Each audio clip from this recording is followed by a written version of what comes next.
Kembali lagi di Cerita Cinta Channel. Jangan lupa like, comment, and subscribe ya. Terima kasih. Robby, Gala, dan Giselle kini telah berkumpul di perusahaan Gala. Usman belum bergabung bersama mereka karena pria itu masih dalam perjalanan dari Bandung menuju Jakarta. Robby langsung menjelaskan semuanya kepada Gala dan Giselle tentang hal yang baru saja dia ketahui tentang pernikahan Lily dan Anjas. Dengan menggebu, dia menceritakan itu semua. Dan tentu saja baik Gala ataupun Giselle seperti tak percaya dengan cerita tersebut. Giselle bahkan berulang kali menggelengkan kepalanya dan tersenyum kecil. Ini semua pasti salah, tidak mungkin kan mereka bercerai? Mereka itu saling mencintai. Lagi pula pernikahan mereka masih terhitung bulan. Tidak, kamu pasti salah, Rob. Tolak Giselle, sumpah dia tidak akan percaya.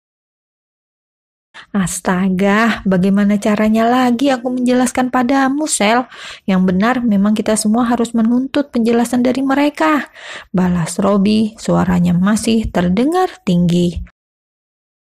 Sementara Gala masih terdiam, seolah mencari jawaban sendiri dari semua kebenaran ini. Ingatannya kembali berputar saat pertemuan terakhirnya dengan Anjas. Saat itu Anjas nampak jelas tengah memiliki masalah dengan Lily. Bahkan pria itu sampai enggan pulang. Gal, kenapa kamu diam saja? Apa kamu tahu sesuatu tentang hal ini? Tanya Robby. Giselle pun segera menatap ke arah suaminya dan menunggu jawaban juga. Sampai akhirnya Gala yang menggeleng pelan. Entahlah, aku tidak bisa memastikannya. Tapi beberapa waktu lalu saat aku bertemu dengan Anjas, dia memang terlihat seperti sedang memiliki masalah.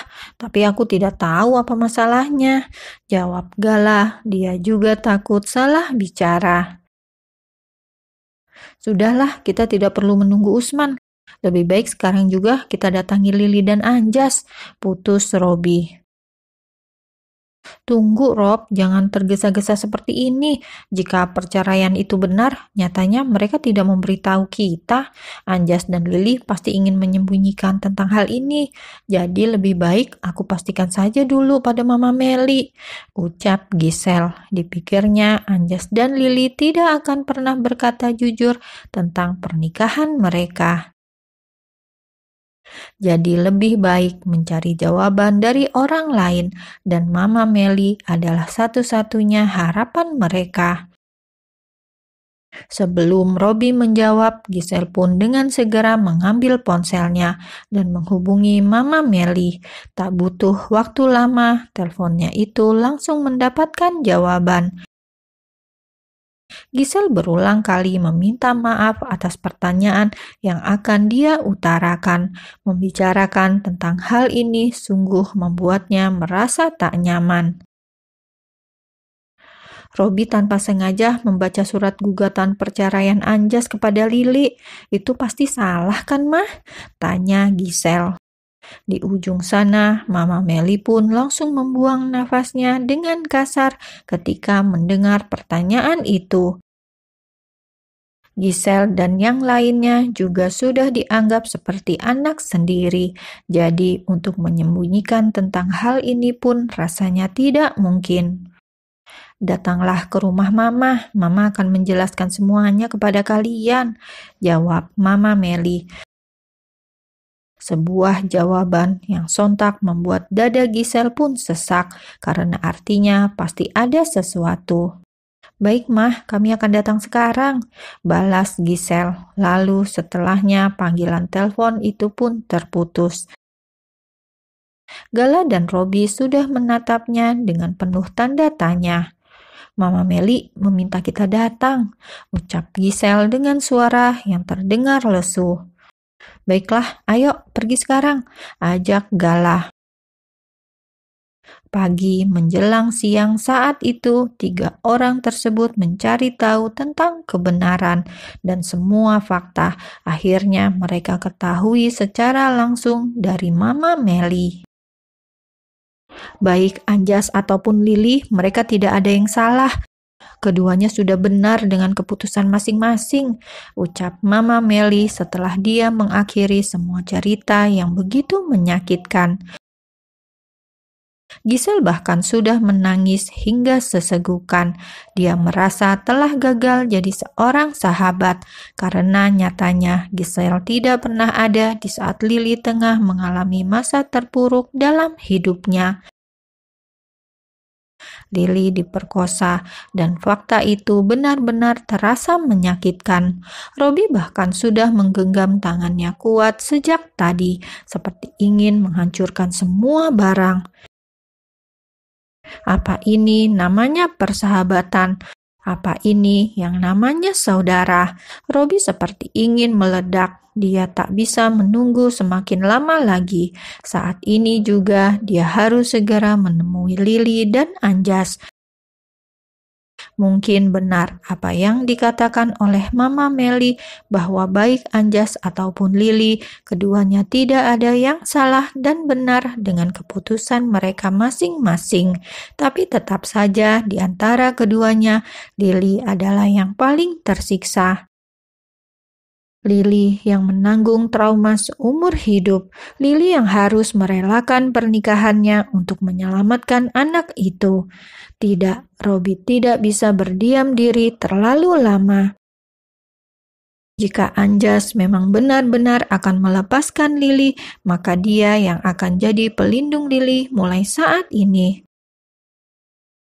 Aku akan pergi sekarang, aku akan menemui kedua orang itu. Terserah kalian mau ikut atau tidak, ucap Robi. Dia sudah tak peduli lagi pada ucapan Gala dan Gisel. Kini hanya ingin bergerak sesuai dengan nalurinya sendiri. Aku pamit dulu, Mah, ucap Robi pula pada Mama Meli. Kamu mau apa, Rob? Jangan gegabah. Masalah ini semua sudah beres. Mama tidak ingin ada masalah baru lagi. Kasihan Lili. Mohon Mama Meli. Dia bisa melihat dengan jelas amarah yang terpancar dari kedua mata Robi. Karena itulah dia bicara seperti itu. Namun Robi sudah benar-benar merasa kehilangan kendali. Jadi dia tidak menjawab lagi ucapan Mama Meli tersebut, melainkan langsung pergi dari sana, bahkan meninggalkan Gala dan Gisel yang sejatinya datang bersama-sama ke rumah ini. Robi, panggil Gala. Tapi panggilan tersebut pun sudah tidak bisa menghentikan langkah pria itu lagi. Sementara Gisel segera memeluk Mama Meli yang kini jadi menangis. Ya Tuhan, Sel, kenapa semuanya jadi seperti ini?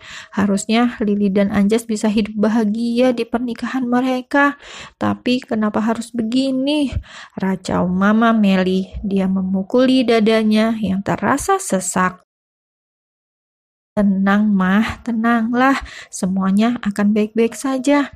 Baik Anjas ataupun Lili pasti kelak akan mendapatkan kebahagiaan mereka masing-masing. Aku akan berusaha untuk menyatukan mereka kembali. Mereka tidak akan berpisah, balas Gisel di antara isak tangis yang terdengar jelas. Gala hanya terdiam, pikirannya pun sama kacau, seperti ditempatkan pada posisi tengah antara Anjas dan Lili, sementara dia tidak bisa memilih salah satu untuk dibela. Sementara di jalanan sana, Robi tengah mengemudikan mobilnya dengan kecepatan tinggi. Dia menghubungi Lili dan Anjas secara bergilir, lalu mengatakan bahwa dia akan menunggu kedua orang itu di rumah Anjas. Saat itu, waktu masih menunjukkan jam 3 sore. Lili dan Anjas tengah berada di kantor, jadi sangat terkejut ketika Robi menghubungi dan mengatakan bahwa dia menunggu di rumah. Terlebih dalam telepon tersebut terdengar jelas jika suara Robi penuh dengan amarah. Anjas bisa langsung pulang. Sementara Lili masih harus mengerjakan beberapa pekerjaannya. Ya Tuhan, ada apa ini? Kenapa perasaanku tidak enak? Batin Lili. Dia buru-buru menyelesaikan tugasnya agar bisa pulang lebih cepat.